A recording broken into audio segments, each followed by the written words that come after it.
Obrigado, Jesus, pela vida do pastor Roberto.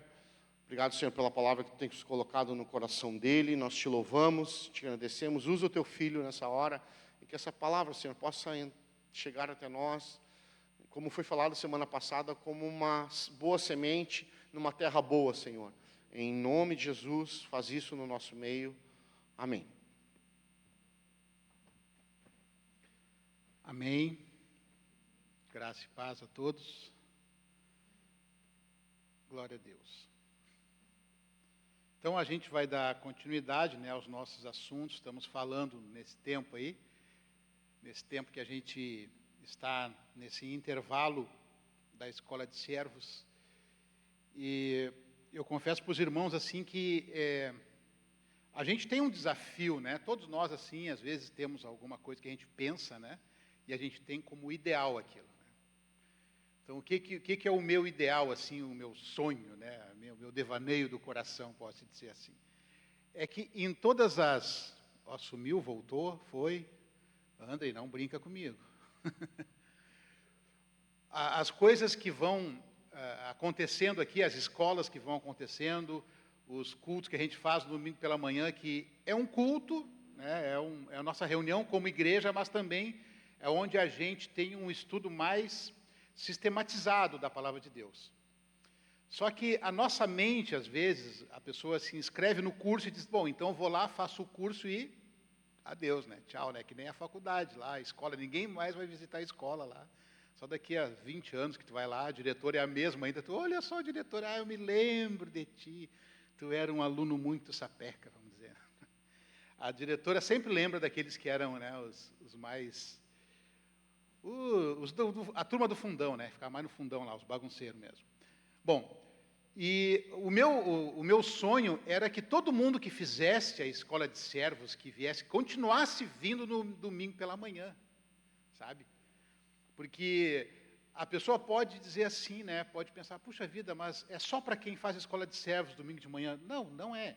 É aberto, para toda a igreja. Claro que a gente entende, que a gente a nossa característica, até para vocês que estão visitando, que estão chegando, tem aquela família ali do Maranhão, que estava conversando há pouco ali, o pessoal lá do Maranhão, um abraço lá para o Sarney, estava brincando com eles ali.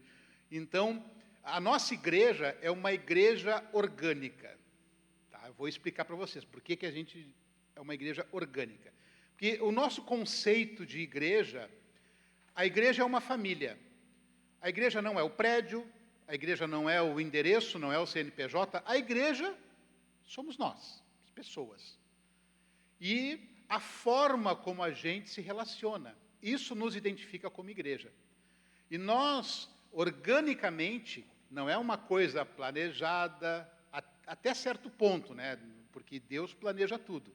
Mas não é algo que a gente planeje, mas é uma natureza nossa de sermos congregacionais, relacionais, orgânicos. Então, a gente vai se conhecendo, a gente vai caminhando, e isso pode não parecer, mas isso demanda muito desprendimento pessoal.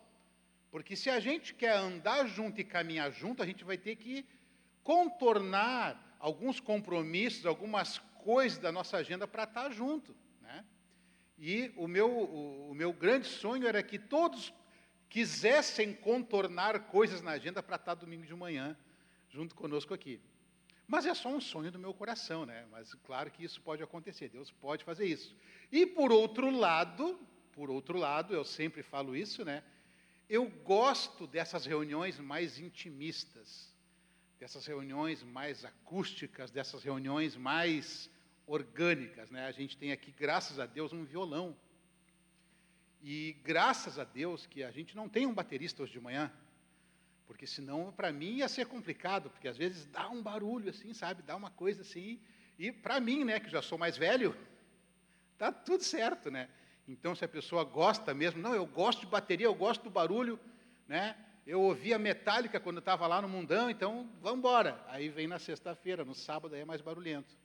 E às vezes domingo de noite também, Mas cada um com seu jeito, Cada um com seu jeito. Eu já sou um pouco mais, eu gosto das coisas mais intimistas, assim, porque a gente conhece as pessoas pelo nome, a gente tem um tempo para sentar, para conversar.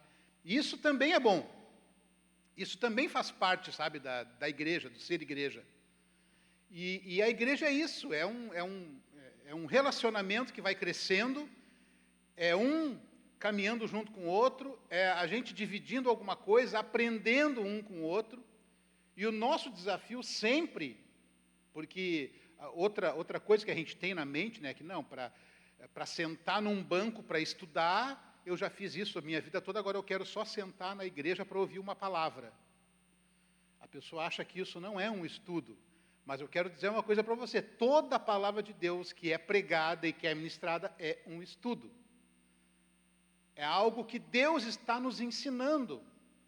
Sabe o que diz lá no Salmo 1? O pessoal já sabe o Salmo 1, todo mundo às vezes conhece de cor, né? Bem-aventurado o homem que confia no Senhor, que põe nele a sua força, que não se assenta na roda dos pecadores, e nem está com os escarnecedores. Então, você lembra desse contexto todo, né? E aí no versículo 2 diz assim, ó, e o seu prazer está na lei do Senhor, e na sua lei medita de dia e de noite. Ou seja, uma das bem-aventuranças que ele fala não é só de fugir do pecado, de estar no lugar certo, sabe? De não andar com quem a gente não deve, porque a Bíblia diz, né, que você não pode se sentar na roda dos pecadores, na roda dos escarnecedores. E aí tem um ditado popular que diz assim, né? Diga-me com quem andas e direi quem tu és, né? Então, é uma questão, às vezes, que as sabedorias populares, elas têm uma origem. Muitas vezes a origem, eles nem sabem, mas é da palavra de Deus. Então, ó, cuidado com quem tu anda. Mas não é só o cuidar de andar, é como anda também. Ou seja, esse hábito de olhar a Escritura, de estudar a palavra, de sentar, sabe, com calma, estudar o texto, isso faz parte do nosso crescimento com Deus e faz parte da nossa vida, da nossa identidade. E é isso que nós tentamos, assim, também, vivermos isso e passarmos isso para vocês, que isso é muito importante, porque isso é que vai nos capacitar, é isso que vai nos fortalecer para que possamos vencer os desafios que todo dia se levantam contra nós. Todo dia. Quando a gente acorda, a gente já tem desafios. Às vezes até dormindo a gente tem desafios, né? Vem cada sonho, cada pesadelo também que a gente não sabe. Mas essa confiança em Deus, esse andar com Deus, ele é importantíssimo por causa disso, para que a gente possa, né, cumprir o propósito dele aqui na terra. Amém? Glória a Deus. Então eu queria te convidar para abrir a tua Bíblia no livro de Lucas, lá no capítulo 15. Nós vamos falar hoje sobre a parábola do filho pródigo. Certamente, né, eu estava observando, depois, eu não pude estar aqui domingo passado, mas eu vi depois a ministração do pastor Leandro, que falou sobre os semeadores, e eu lembro que no início ele falou também, dando uma introdução sobre o que seriam parábolas, né? Essas parábolas, por que Deus, né, que Jesus falava por parábolas, no final de contas, o que significa isso, né? Isso são, vamos dizer assim, são modos que Deus utiliza para falar conosco, ainda hoje. As parábolas, elas são aquelas, vamos dizer assim, aquelas comparações, aquelas histórias, aquelas ilustrações que Jesus usava para falar com aquele povo naquela época. Ah, mas quem era esse povo? Para quem ele estava falando? Para quem é que Jesus estava direcionando essas parábolas? Quem estava ouvindo? Será que eles entenderam? A gente está aqui no capítulo 15, mas a gente nota que ali no capítulo 13, quando Jesus está chegando em Jerusalém, ele lança um lamento sobre aquela cidade. Jerusalém, no mesmo local onde hoje temos a Jerusalém, é a mesma cidade, é o mesmo povo, não o mesmo contexto, mas é o mesmo local.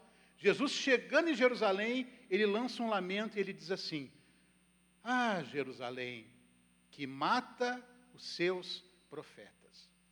E ele diz assim, ó, quantas vezes eu quis ajuntar vocês como uma galinha ajunta os seus pintinhos, mas vocês não ouviram.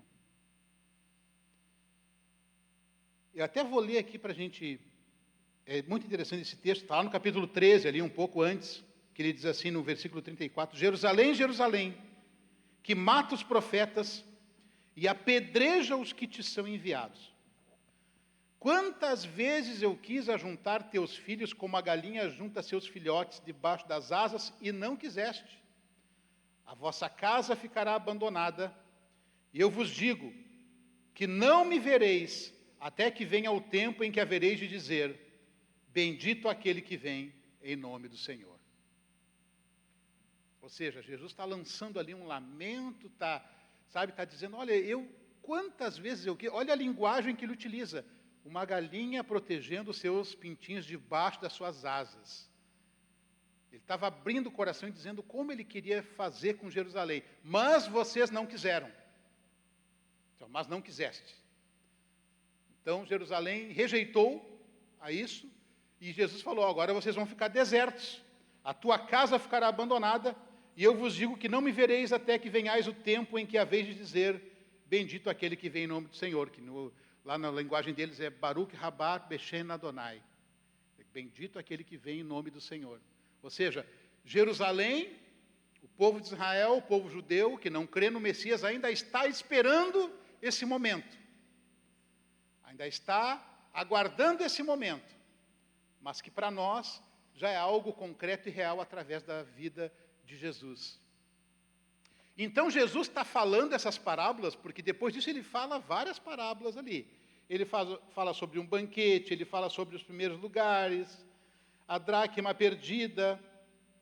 Ou seja, ele lança várias parábolas para ilustrar o reino de Deus e aquilo que ele queria falar para eles. Então a parábola é um gênero, né? Vamos dizer assim, uma estratégia literária de Deus para chegar até nós. Para comunicar conosco e para que a gente entenda.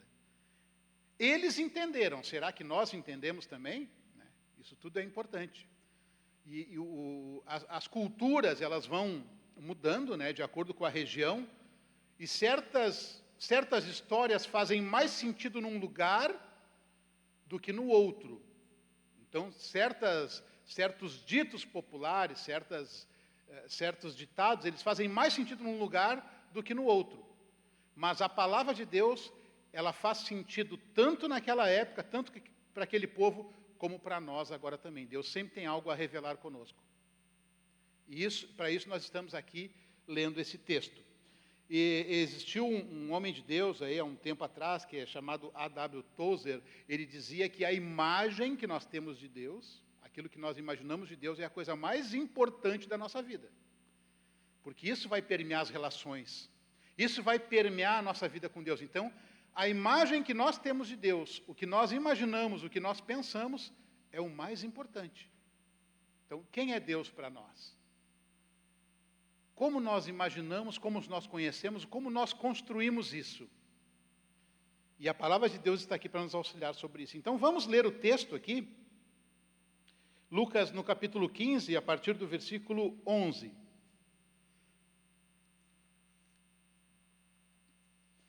Disse mais, no caso Jesus, né, continuando, ele falou várias parábolas, ele está partindo para mais uma parábola. Certo homem tinha 2 filhos, e o mais moço disse ao pai, pai, dá-me a parte dos bens que me cabe por herança. Então o pai repartiu seus bens entre eles. Poucos dias depois, o filho mais moço, juntando todas as suas coisas, partiu para um país distante e lá desperdiçou seus bens, vivendo de modo irresponsável. E depois de gastar tudo, houve naquele lugar uma grande fome e ele começou a passar necessidade. Então se colocou a serviço de um dos cidadãos do país e este o mandou para os seus campos para cuidar de porcos. Ele desejava encher o estômago com as alfarrobas que os porcos comiam, mas ninguém lhe dava nada. Ele, porém, caindo em si, disse, quantos empregados de meu pai têm fartura de comida, e eu estou aqui passando fome? Vou me levantar, irei até meu pai, e lhe direi, pai, pequei contra o céu e contra ti. Não sou mais digno de ser chamado seu filho. trata-me como um dos teus empregados. E levantando-se, foi para seu pai. Estando ele ainda longe, seu pai o viu, encheu-se de compaixão e, correndo, lançou-se ao seu pescoço e o beijou. E o filho disse: Pai, pequei contra o céu e contra ti. Não sou mais digno de ser chamado teu filho. Mas o pai disse aos servos: Trazei depressa a melhor roupa e vesti-vos. Ponde-lhe um anel no dedo e sandália nos pés. Trazei também o melhor bezerro e matai-o. Comamos e alegremo-nos, porque este meu filho estava morto e reviveu. Havia-se perdido e foi achado. E começaram a se alegrar. O filho mais velho estava no campo, e quando voltava, ao aproximar-se de casa, ouviu a música e as danças. E chamando um dos servos, perguntou-lhe o que era aquilo. E este lhe respondeu: Teu irmão voltou, e teu pai matou o melhor bezerro, pois o recebeu são e salvo. Mas ele se indignou e não quis entrar. Então o pai saiu e insistiu com ele. Ele, porém, respondeu ao pai: Há tantos anos te sirvo, e nunca desobedeci a uma ordem tua. Mesmo assim, nunca me deste um cabrito para eu me alegrar com meus amigos. Chegando, porém, este teu filho, que desperdiçou teus bens com prostitutas, mataste para ele o melhor bezerro. Mas o pai lhe disse: Filho, tu sempre estás comigo, e tudo que é meu é teu. Mas era justo festejarmos e nos alegrarmos, pois este teu irmão estava morto e reviveu. Havia-se perdido e foi achado. Amém. A parábola termina aqui.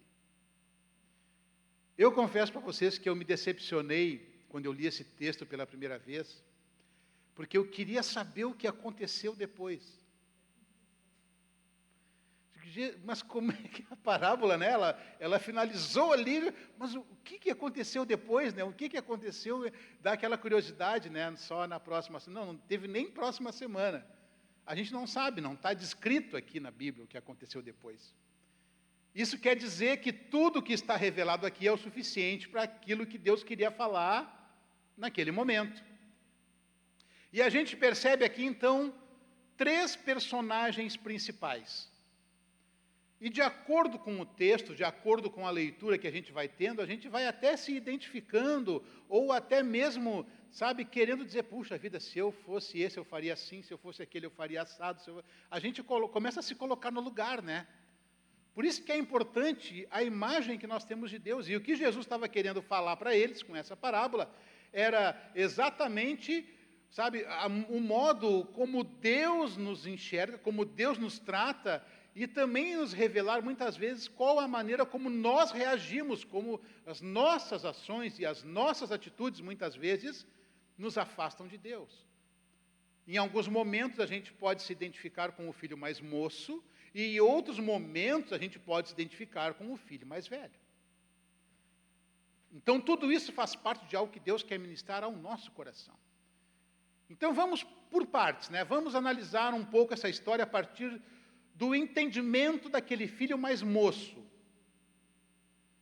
Esse homem era um homem próspero financeiramente, era um homem bem estabelecido, ele tinha servos, ele tinha propriedades, ele tinha gado, era um homem bem estabilizado financeiramente.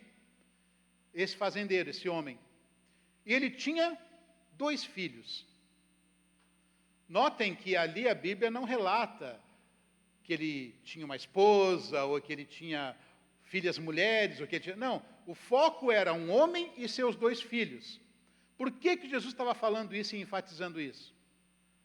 Porque na cultura hebraica, na cultura de Israel, o filho mais velho, o primogênito, ele ganhava duplamente a herança. Ele tinha algo a mais na herança dele por ser o primogênito.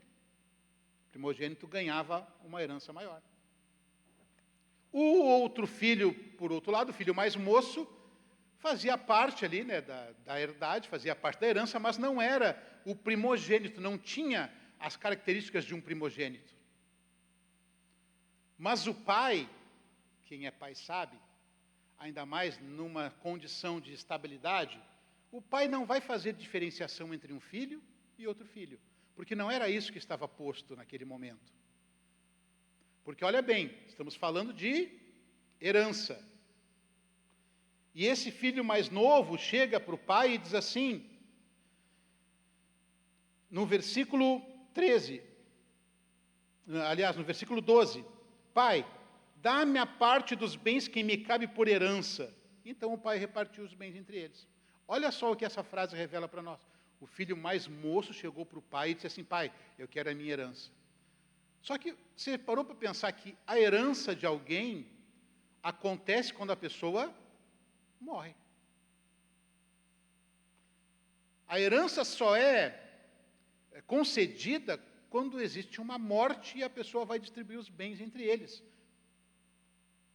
Então, figuradamente, né, não estou dizendo que o texto está afirmando isso, mas a gente pode interpretar que esse filho mais novo, inclusive, desejava que o pai morresse para receber logo a herança.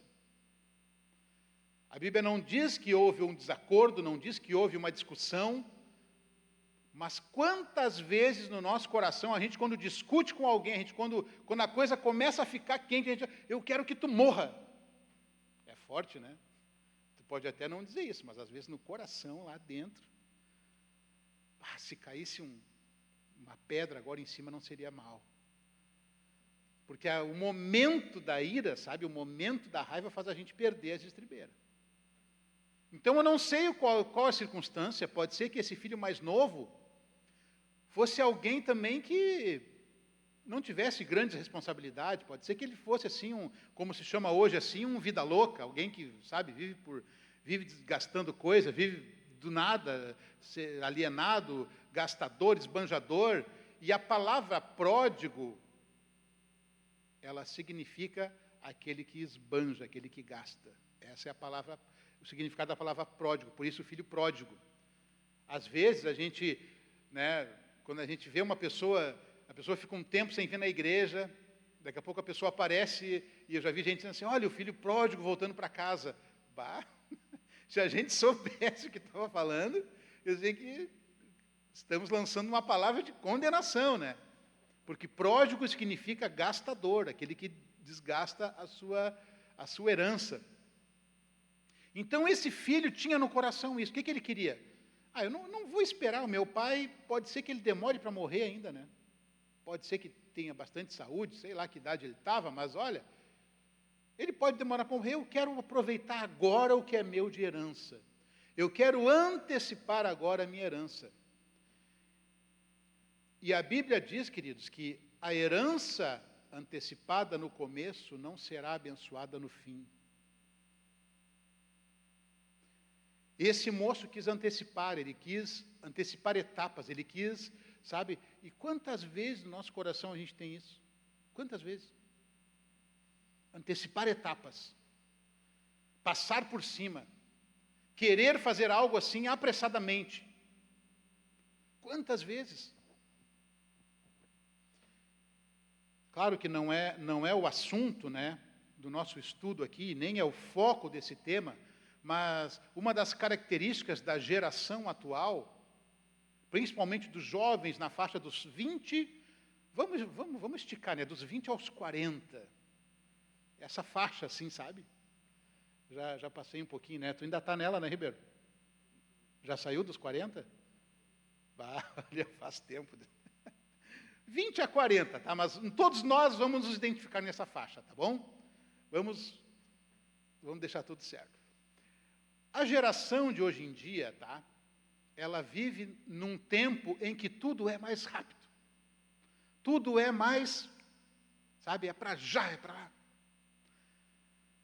No meu tempo de jovem, isso faz tempo, né, pastor Vasqueles? Eu acho que nem tinha TV colorida aí, não, já tinha. Mas teve um tempo, para quem não sabe, que celular era algo do outro mundo, não existia nem projeto de celular.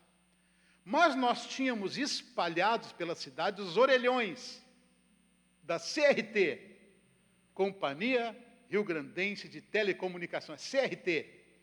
E a gente ia numa banca de jornal ou num boteco e comprava uma cartela de ficha telefônica. A ficha telefônica era uma moeda cunhada no meio, onde tu botava em cima do telefone do orelhão, a ficha caía, e quando a ficha caía, ele dava linha para tu ligar. Era assim que funcionava, é ou não é? Quem sabe, sabe, né? Quem viu isso sabe. Por isso que tem um ditado que diz assim, ó, bah, caiu a ficha. Agora caiu a ficha. Já ouviram esse ditado? É disso aí. Porque tinha que botar a ficha caía e dava linha. E tu tinha, acho que 3 minutos para falar, se não me engano, era 3 minutos. A partir de 3 minutos, acabava a ligação. Ou tu botava mais uma ficha para renovar o tempo. Assim era o... Quando um orelhão entupia, porque ia um funcionário da CRT lá, abria o telefone e descarregava todas as fichas num saquinho, levava para a companhia telefônica para vender de novo. E aí o telefone estava liberado para receber mais fichas. Só que quando ele demorava para ir lá e o telefone ficava cheio de fichas, ele liberava para ligar. Aquilo era a maior alegria. Olha só, aquele telefone lá está ligando. E todo mundo ia lá para fazer ligação. Hoje em dia, é só a gente pegar o celular na mão, pronto, está ligando. Naquele tempo, para a pessoa ter um telefone em casa, porque para ter telefone em casa, tu tinha que comprar as ações da CRT.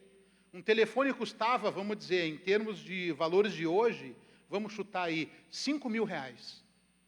R$5.000 só para ter o telefone. Mas, quanto que estaria hoje, pastor?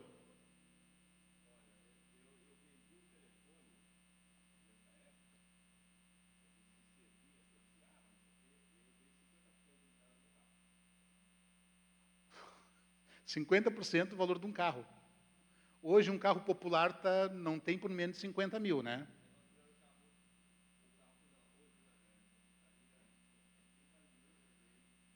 Então, estamos falando de 15 mil.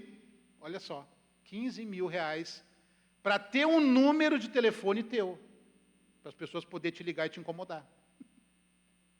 15 mil reais. Hoje você pagaria isso?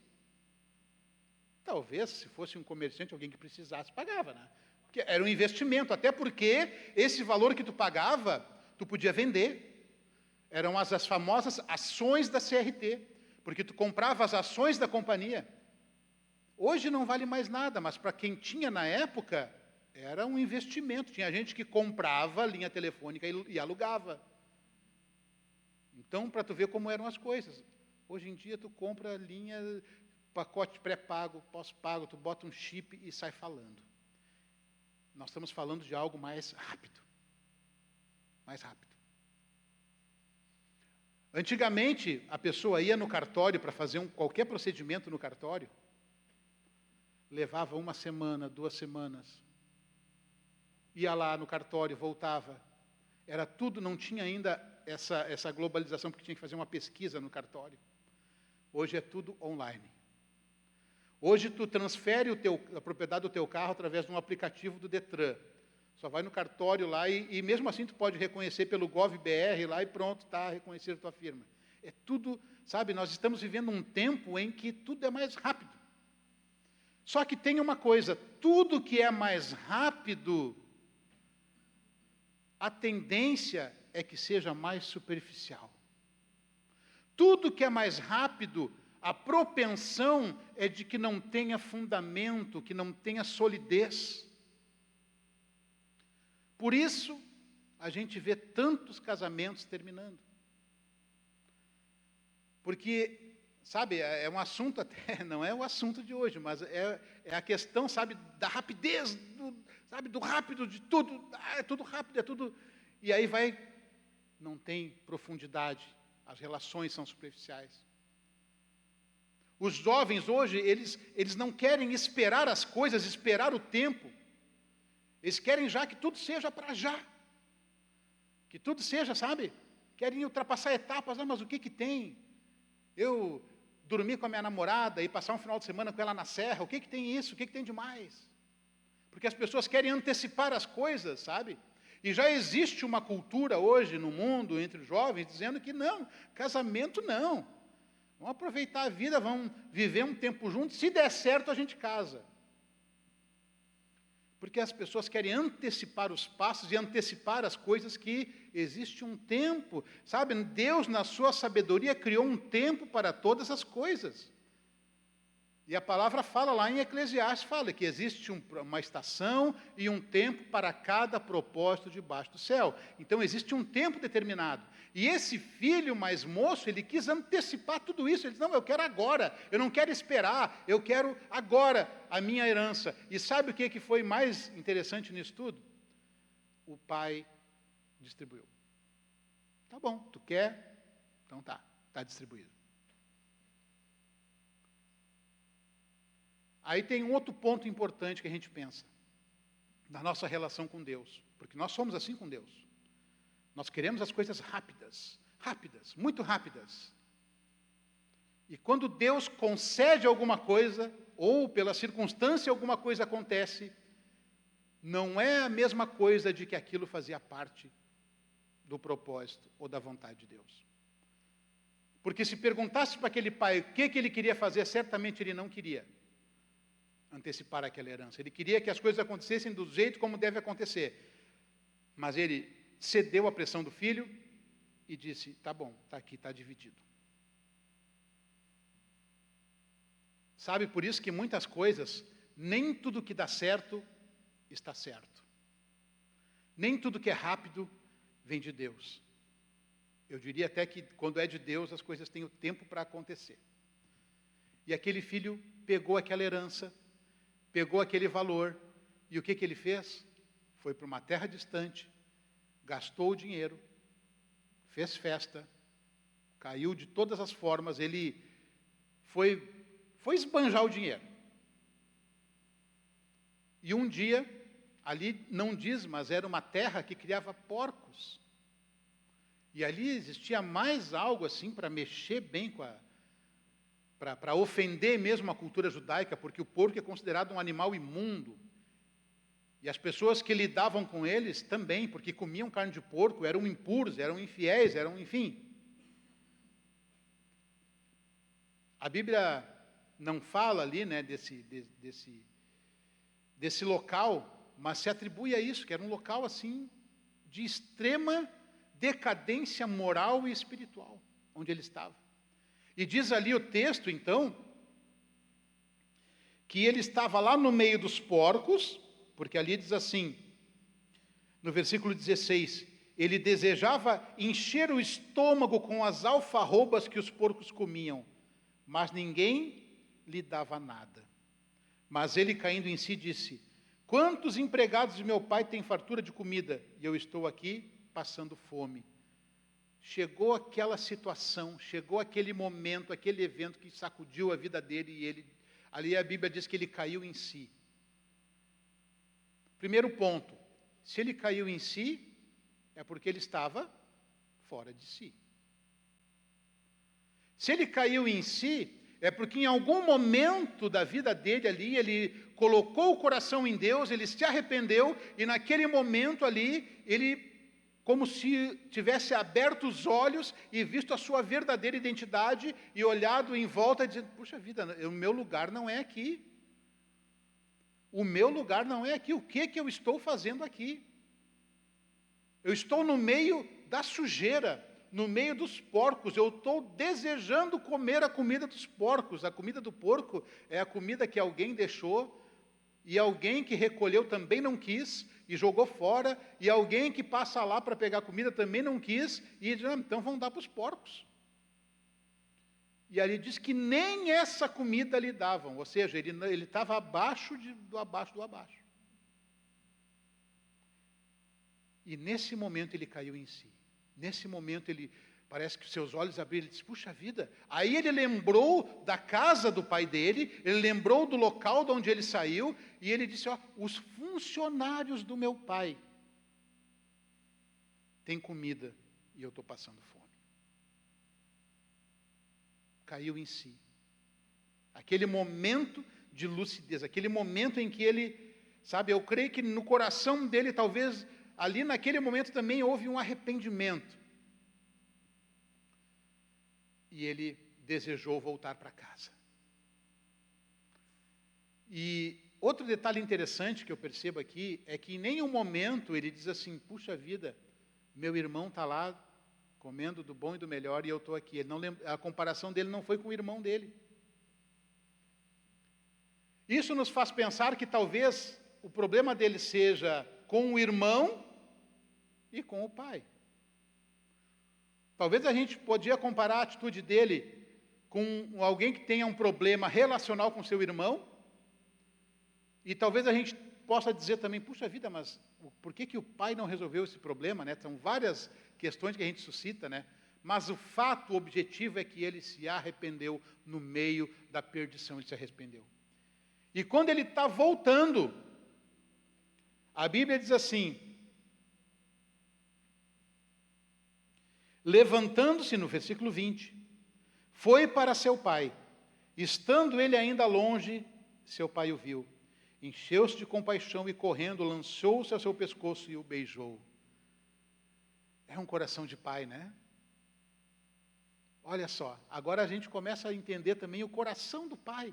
Porque a Bíblia diz que ele vinha longe e o pai o avistou. Isso quer dizer que o pai já esperava esse retorno. O pai talvez todo dia fosse dar uma volta ali, olhar a estrada, olhar o caminho. Puxa vida, o caminho está vazio, ele não veio. Aí no outro dia o pai ia lá, olhava de novo, puxa vida, ele não veio.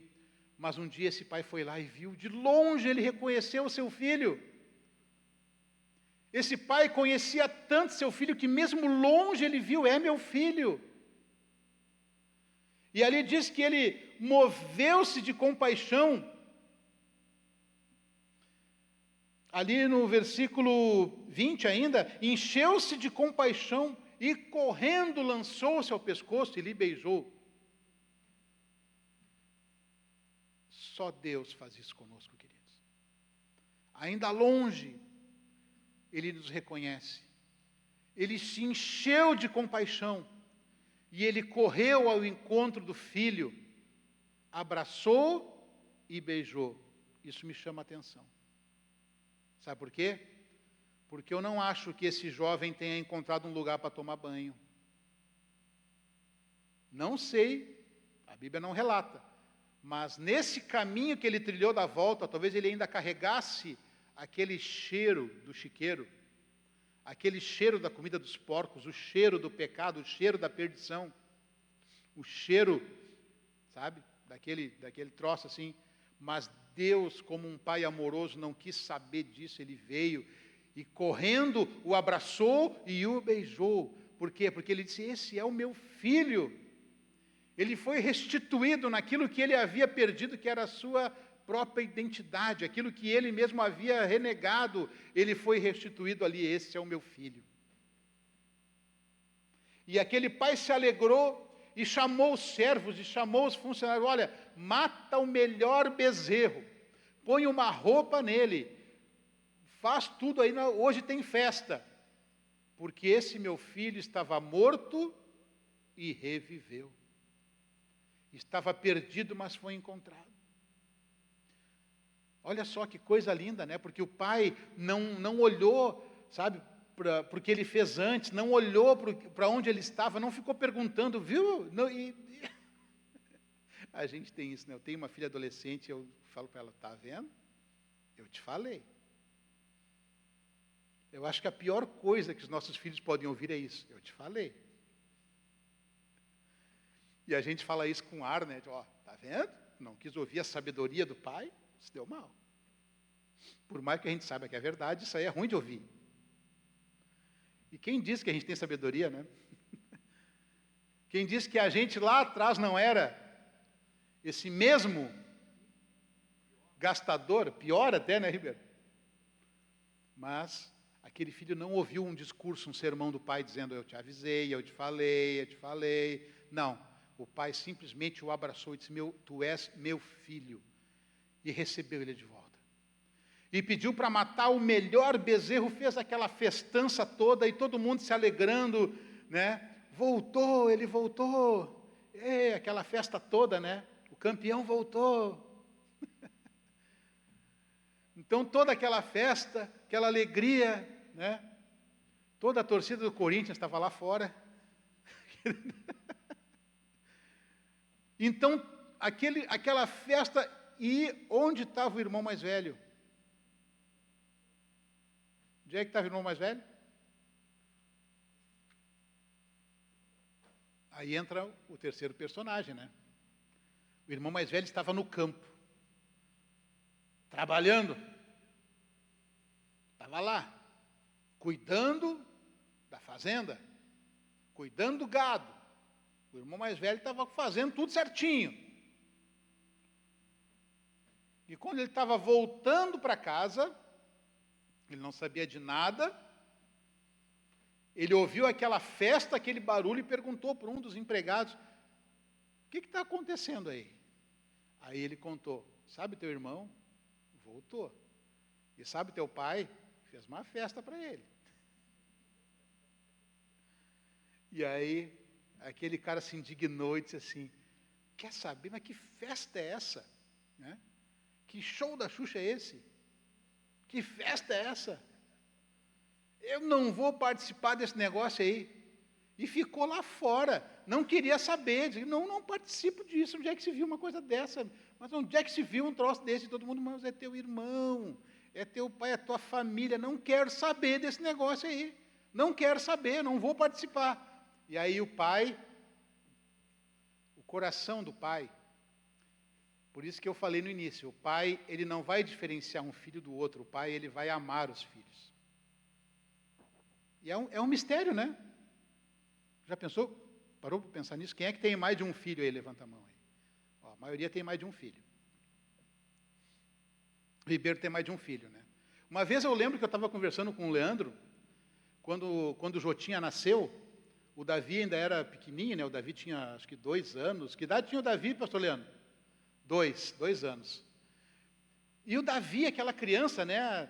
Ah, o Davi, filho amado e tal. E aí o Jotinha veio e eu perguntei para ele assim: fala uma coisa para mim assim, que mistério é esse? Porque tu já tem um filho que tu ama.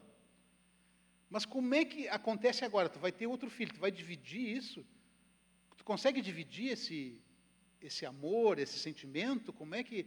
E se tu tiver outro filho depois, tu vai dividir por 3? Será que o amor vai sendo dividido, o sentimento? Parou para pensar nisso já?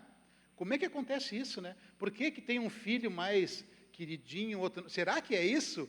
E aí eu nunca me esqueço que ele me respondeu assim: ó, eu não sei te dizer o que é, mas eu sei que não existe diferença, porque eu acho que Deus multiplica o nosso amor.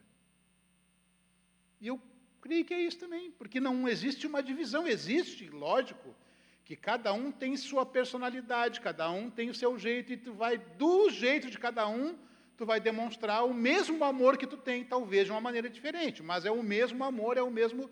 Ou seja, tu não vai diferenciar, tu não vai querer escolher entre um filho e o outro. Talvez essa foi a maior crise do rei Davi também, lá quando teve aquela crise toda na família dele, porque eram todos filhos. E é ruim quando tu tem que, sabe, arbitrar algo entre os filhos, mas aquele filho, o mais velho, ele disse para o pai assim, ó: eu nunca desobedeci o que tu falou. Eu sempre honrei o que tu falou. Sempre me dediquei. E tu nunca me deu uma ovelha para fazer a festa. Gente, ele estava mentindo? Não, né? Não estava mentindo. Ele estava exagerando? Também não estava. Mas o que a gente percebe por trás dessa frase toda? Aquele teu filho, ele nem considerava o outro irmão dele. Por quê? Porque ele entrou em algo chamado autojustificação. E esse é o maior perigo da nossa vida, a autojustificação, quando ele achava que o que ele fazia era suficiente para que Deus o aceitasse, para que o pai o honrasse, para que o pai o reconhecesse.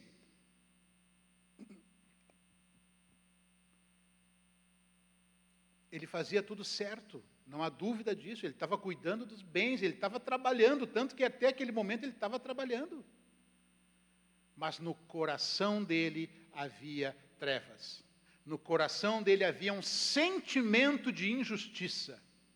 Havia um sentimento de não valorização.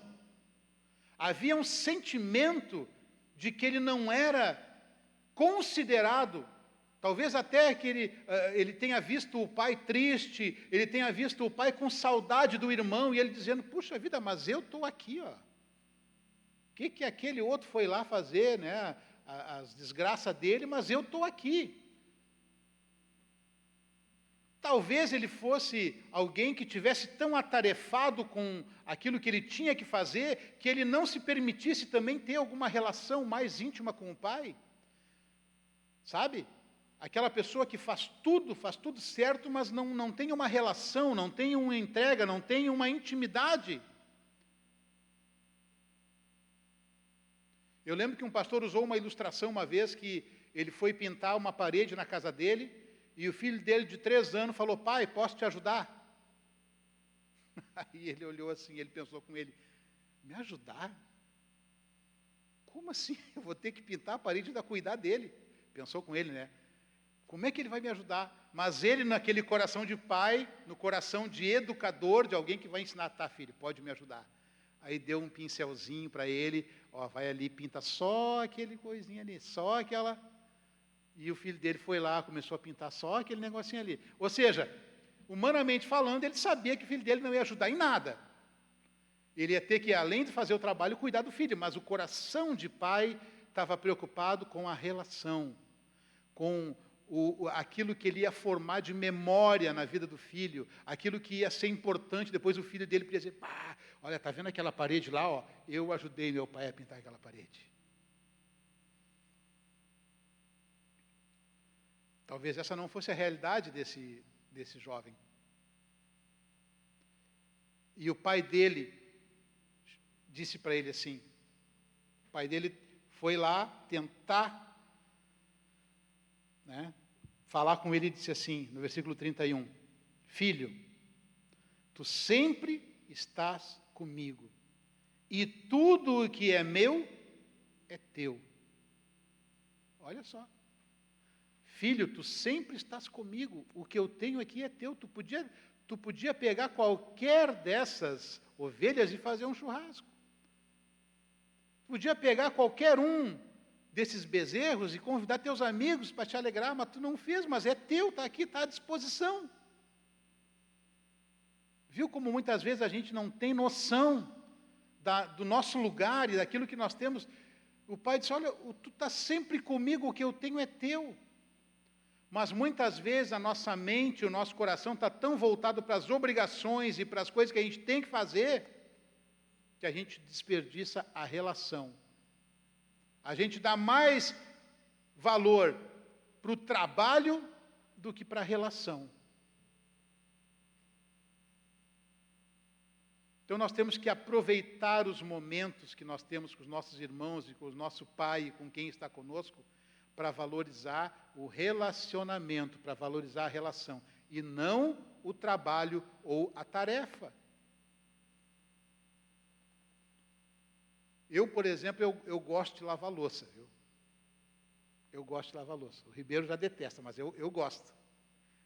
A louça é o lugar da terapia, porque dali eu convivo no meio de 3 mulheres, que é a minha esposa, a minha filha e a minha sogra também, que a gente... está tudo junto lá. Então, eu sei que naquele momento que eu estou lavando a louça, ninguém vai me incomodar. Momento de paz e tranquilidade, eu gosto de lavar a louça.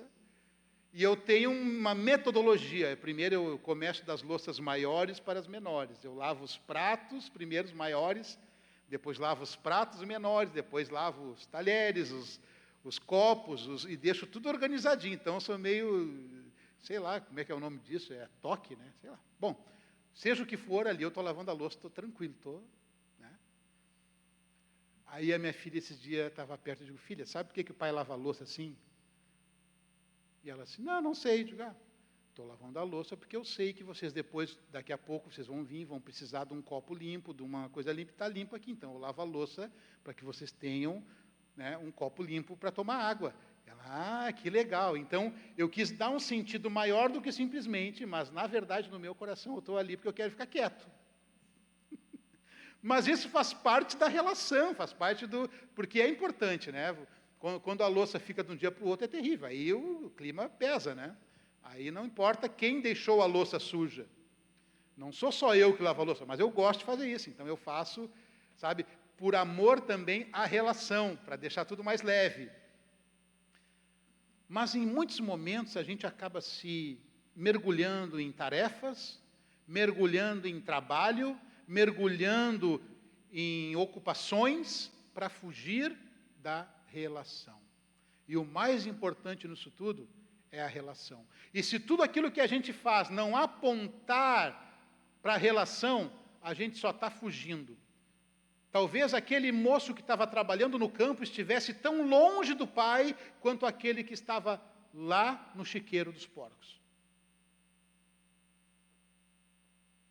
Talvez numa relação de equivalência, a realidade deles fosse a mesma. Um longe do pai e outro perto do pai, mas os dois distantes na relação. Os dois. E quando o pai explica para esse filho o porquê daquela festa, ele diz assim, ó: filho, tu sempre estás comigo, tudo que é meu é teu, mas era justo festejarmos e nos alegrarmos, pois este teu irmão estava morto e reviveu, havia se perdido e foi achado. Para o pai isso era o mais importante.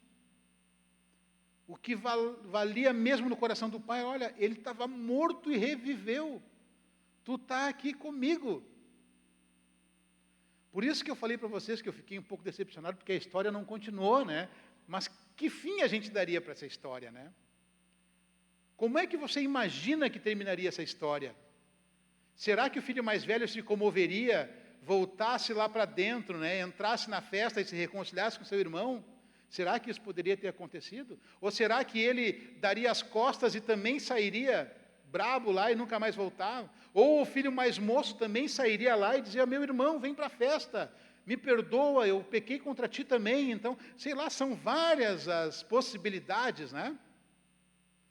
Mas o fato principal é de que nós temos que valorizar o nosso relacionamento com Deus. Não é porque nós estamos num lugar em que nós estamos fazendo tudo errado que Deus não pode nos alcançar e nós não podemos cair em si, nos arrepender e voltar para Ele. Mas também temos que ter cuidado de achar que estamos fazendo tudo certo, que estamos tudo no lugar certo. Eu nunca me atraso no culto, eu nunca falto culto, eu dou o meu dízimo certinho, eu faço tudo certo, eu nunca minto, eu nunca falo palavrão. Mas eu posso estar também longe de Deus. Meu coração pode estar longe, eu posso estar longe do relacionamento com o Pai. Porque Deus nos conhece, sabe que nós somos filhos, sabe que nós temos a identidade dEle. E é isso que importa. Agora, como termina essa história? Aí cada um de vocês vai poder dar um final nela. Cada um de nós vai poder imaginar o que poderia ter acontecido. Amém? Mas hoje, essa era a história, essa era a parábola, essa era a palavra de Deus para nós. Amém? Vamos nos colocar em pé, então, em nome de Jesus, para a gente encerrar aqui. Amém. Pai, obrigado pela Tua palavra, obrigado, Senhor, pela Tua ministração em nosso coração, obrigado, Senhor, porque nós podemos enxergar a Tua misericórdia, o Teu amor em cada detalhe, Senhor. Te pedimos, Pai, em nome de Jesus, que Tu alcance nosso coração, Senhor, não importa se estamos num lugar distante ou se estamos também desempenhando alguma tarefa, mas o importante, Senhor, é que a gente possa estar perto de Ti, Senhor, e nos relacionando contigo, Pai. Por isso, Senhor, nós te pedimos, Pai, que a Tua graça, a Tua misericórdia e o Teu amor se derrame sobre nós, Pai. E que nós possamos, nesse dia também, entender o Teu propósito, Senhor, para a nossa vida. Em nome de Jesus. Amém. Amém,